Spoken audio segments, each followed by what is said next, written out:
All right, we're rolling. We're rolling. We are rolling. After Newcastle had a very disappointing loss against West Ham, it concludes game week 12. In my humble opinion, this has been the finest game week in the Premier League this season.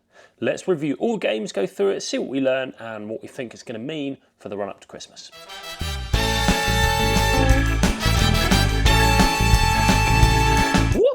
We are back. Game week 12 was full of drama. It was honestly the best game week I think the Premier League's seen so far this season. It started with absolute drama with Leicester taking on Chelsea in that early kickoff. Obviously, at time of recording, you will know that Steve Cooper has been sacked by Leicester with his previous manager, Enzo Maresca, running out as a winner for this Chelsea train that just keeps on rolling on.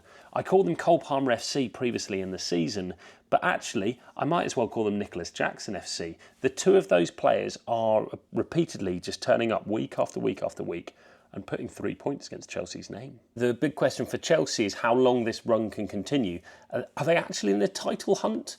I think they might be by accident. They're certainly in the top four and looking very good there.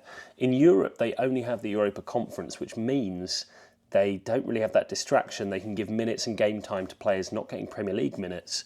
And largely, they should have a feel-good factor where they win most of their games, 4-5-0 or whatever. So I think in terms of the Premier League, they've played quite a few hard sides now. And I think if they can keep on getting these points until Christmas, they will firmly be within that top four. And I do suspect the Premier League as a whole, as I go through these fixtures and what happened in game week 12, there is a lot of congestion between places second and maybe ninth, I think it is. There's maybe 5 points between them. You will see that drift. I think we'll get an established top four. And right now, I think Chelsea are going to be in it. Chelsea fans, let me know how you think it's going 12 weeks into the season and whether you are in a top four race and in a title race as well. I'd love to hear that from you. Then we moved on to the 3 p.m. ties. I'll go with Arsenal. They are my home team, and actually I'm recording this right outside the stadium. I was in there, and you would have known from my last video, I was in there with my friend Scotty, who is a Nottingham Forest fan. And to be kind to him, he enjoyed the experience. He didn't go in there expecting Nottingham Forest to get points, and certainly he didn't see it. But it was a good day out, and we had a great time. It was Arsenal 3 and Nottingham Forest 0, and the things that stuck out for me in this fixture was how good Ødegaard and Saka are together. So Martin Ødegaard was back from injury, and Arsenal looked like a completely different beast with him in the side. The speed at which we go from defence to attack and the space we get on the right-hand side when he links up with Saka is phenomenal. He pulled the Forest defenders out of position time and time again. And Saka, when he's given that space by Ødegaard, is just electric. So another goal and an assist. He's well on course for getting to those 100 Premier League goals, 100 Premier League assists, to become only the fourth player to do that. Although maybe Mohamed Salah will join that club. At the moment, it's Giggs, Lampard and Rooney. Saka is on 51 goals, 43 assists. He's only 23 years old. And if he continues in this vein of form, we will see another season of 10 goals, 10 assists. Probably more than that, let's be honest. And Arsenal look to be back. I think Arsenal can now go on a little run. I'm obviously a little bit biased, so take it with a pinch of salt. But I think Arsenal are in a pretty good position now to start accumulating points, get up that table. And if Liverpool could drop points and Man City could drop points potentially, I think Arsenal will suddenly find themselves back in that kind of top three, maybe with Chelsea, who knows. And we'll be able to crack on. But certainly that game in the Emirates, Arsenal looked like they fancied this a little bit. And heading into tonight's fixture against Sporting Lisbon, I wonder if Arsenal can keep that momentum up against the likes of Gyökeres without Amorim in charge. But Arsenal fans out there, are you still in the league title hunt? Do you think it's going to fall for you, or do you think they've already lost too many ground? The 3 p.m. kickoff was Giant Killers Bournemouth taking on Brighton. Brighton, of course, trying to keep up with the same level of points as Chelsea and Arsenal.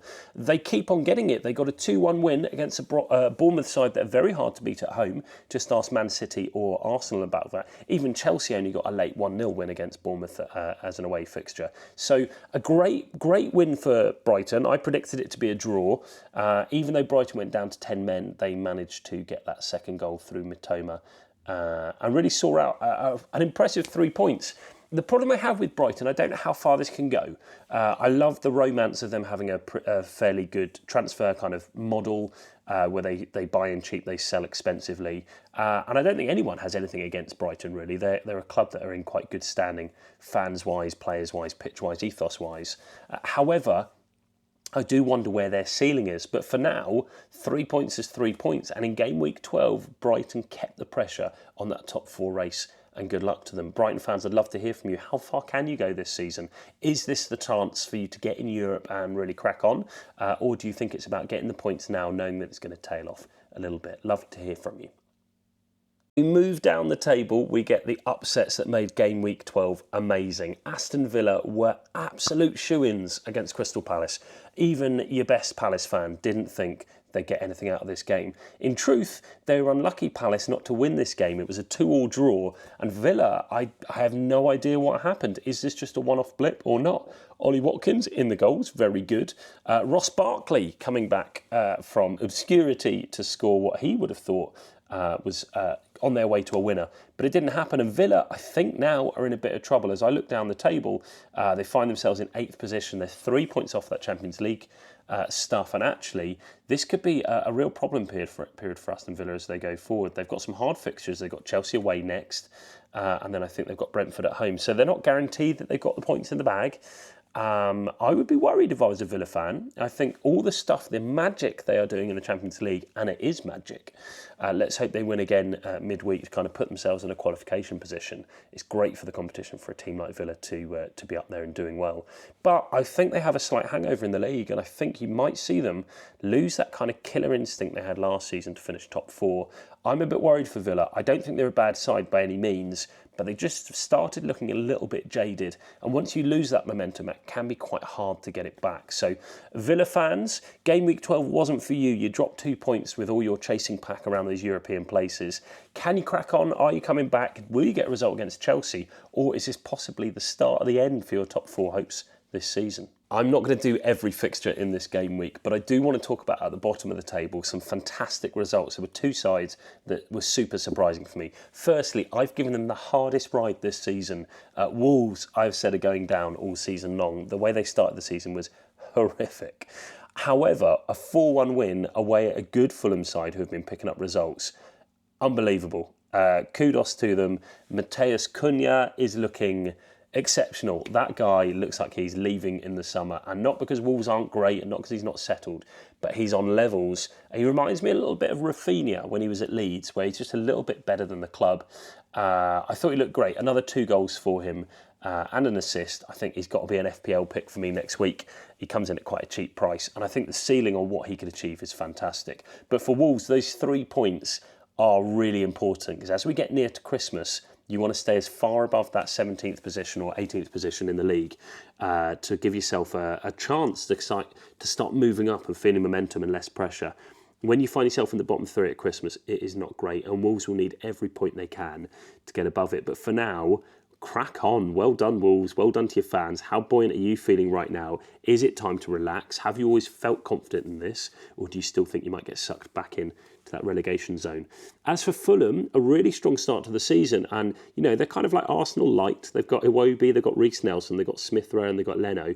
There's a slight reason maybe why some of them left the club, but Fulham need to start getting back in the wins. They will find themselves tumbling down the table if they're not careful. I still believe they're going to be okay and do well. But as a Fulham fan, how are you feeling out there? Are you still feeling joyous? Maybe you came into the season with low expectations and you've exceeded that. Maybe you thought you'd be higher and now worrying. It's middle of the table stuff and downwards. And I imagine the likes of Man United are going to do better. Newcastle will do better. So maybe Fulham might not be able to kind of stay in those top 10. We'll have to see. Last fixture I want to do at the bottom before I get to what I think are the 2 most exciting games of the game week. I want to talk about Ipswich's home draw to Man United. For the Tractor Boys, this is a huge point. Like, for a team who've got relegated, Man United might not be at their best, but they represent fully established and successful Premier League. And if you get a result against a traditional Big Six team, it makes you feel pretty confident. Ipswich will think that they belong at this level now, and maybe they do. For Amorim, his first game in charge, I didn't think Man United looked great, if I'm honest. He expressed it afterwards by saying it was a real positive that there was so much room for them to improve in. A glass half full, I like that. I thought Rashford was good. I think he is a key to Man United doing well, and if he can come back, that'd be great. But when Amari Hutchinson scores against you, it's not great, is it? I think Ipswich are a good side, but they've struggled at Premier League level, or at least I think they will probably go down. Not because they're a million miles off the pace, don't get me wrong, this isn't a bashing of Ipswich. but I think they will struggle to see out 38 league games without being one of the bottom 3 clubs. Someone's got to be there, and I just wonder that maybe they can't get over the line in many of these games, and a point right now is good. It might not go on to be good. But for Man United, it is still dire situations. If they don't get wins on the board soon, they will find themselves too far adrift of the top pack to finish anywhere near the European places. And if you don't finish top 8 or top 9 in the Premier League, there might be a fantastic history to the club, but they will struggle to maybe get the players that Amorim wants. If he wants Gyökeres, which why wouldn't you, or Diomande from Sporting Lisbon, they will need to see some kind of buy-in or vision to come across, because they are players capable of going to the next level, and the next level isn't hanging around at Man United waiting for the glory days to come back. It's signing for their rivals or maybe other European clubs. And I think Gyökeres could fit in hypothetically at Arsenal, at Chelsea. I think he could go Man City, but I don't know if they want to go in that direction because they have Haaland. Liverpool could have him. Like, he could go to a lot of clubs, and I think he would fit straight in. I don't think he would be bad in the dressing room or out of position or out of place at some top clubs. Even a club like Tottenham, if they wanted to ditch Solanke or have competition there, whether Gyökeres would go there, I don't know. But certainly Man United are in a little bit of trouble unless they pick up the points. I'd love to hear from you at Old Trafford, United fans. How are you feeling after that draw? Is it the start of something new and Amorim is unbeaten, or are you a bit disappointed with his start? Let's hear it from you. Now, on to the meatiest ties of Game Week 12 and why it was so fantastic. Southampton 2, Liverpool 3, and a great comeback via Mohamed Salah to get the goals for Liverpool, get them over the line. They are showing title credentials, and no mistake. They are not dropping the points, they're relying on their rivals dropping points, and they've got that kind of comeback factor that Man City have had over recent seasons, where even when you go 1-0 down or 2-1 down, you just keep getting over the line, and it demoralises everyone else in the league. It gives you this fortitude and momentum. The fans get excited, and the numbers that someone like Salah's putting up are just incredible. This could be his best season yet, which is crazy, right? Because he's been around for so long. He's in the last year of his contract. He was complaining about not having an extension, although, shock horror, I suspect they will extend it with no issues. But Liverpool look good. They have no Alisson in goal. Let's not forget that. They might concede the occasional goal, but whilst this attack is in play, without Diego Jota as well, I just don't see how Liverpool are going to drop points too soon.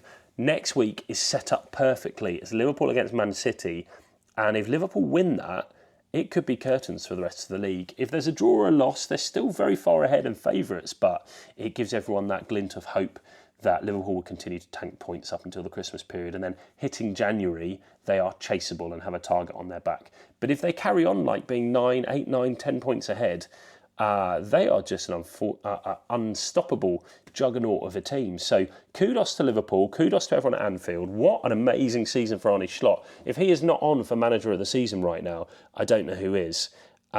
Just unbelievable. I wasn't able to see the game live for that one. I seen the highlights and I followed it, but I followed it via text. Super disappointing as an Arsenal fan, but well done Liverpool. You march on, and good luck to you. You're playing good football. And the reason Liverpool looks so good is because Man City looks so bad. Man City died on Sunday. They played Tottenham Hotspur, and I don't think anyone saw it coming. It was Man City 0, Tottenham 4. What the...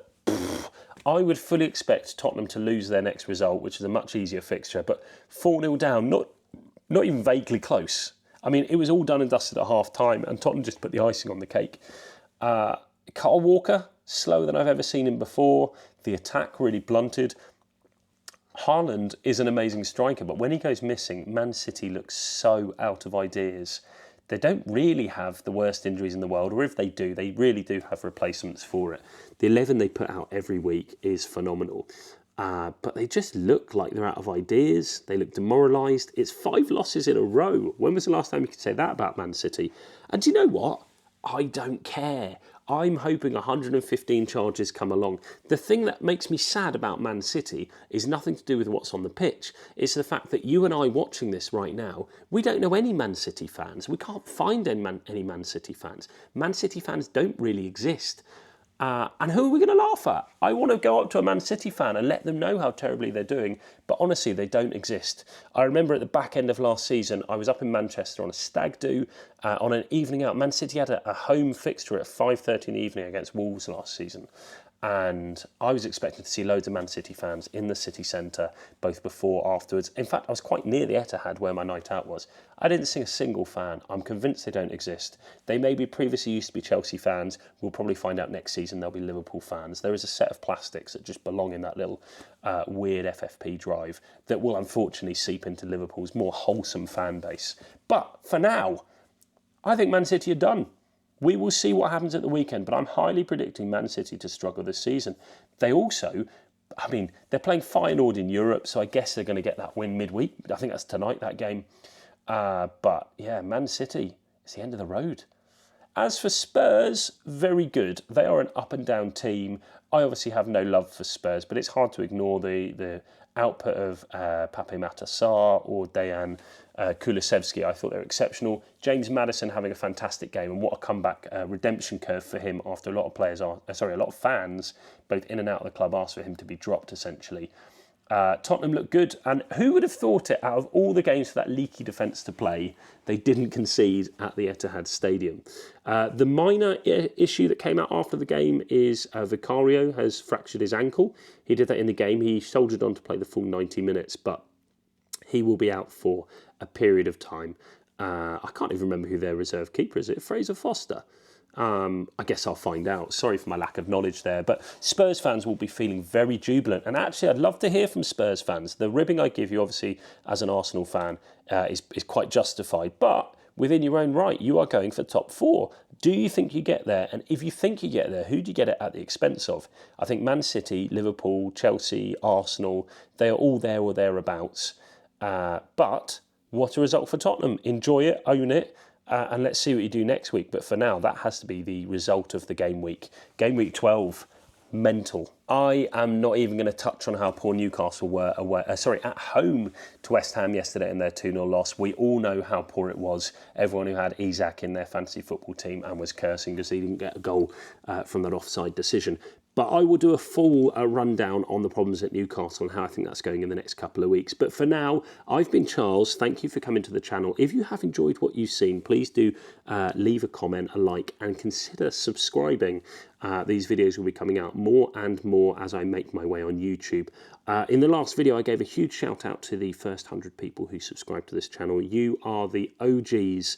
And will no doubt get rewarded in the future. But we're already up to 120 followers. It is a small channel. I would love to make it bigger. I would love to hear your views. If you can get involved in the comments below, I promise I will get back to you and try and build this community as we go forward. But for now, wherever you're enjoying the Champions League over the next couple of days, then the Europa, then the Conference, and the Premier League next week, be good humans, do good things. Peace.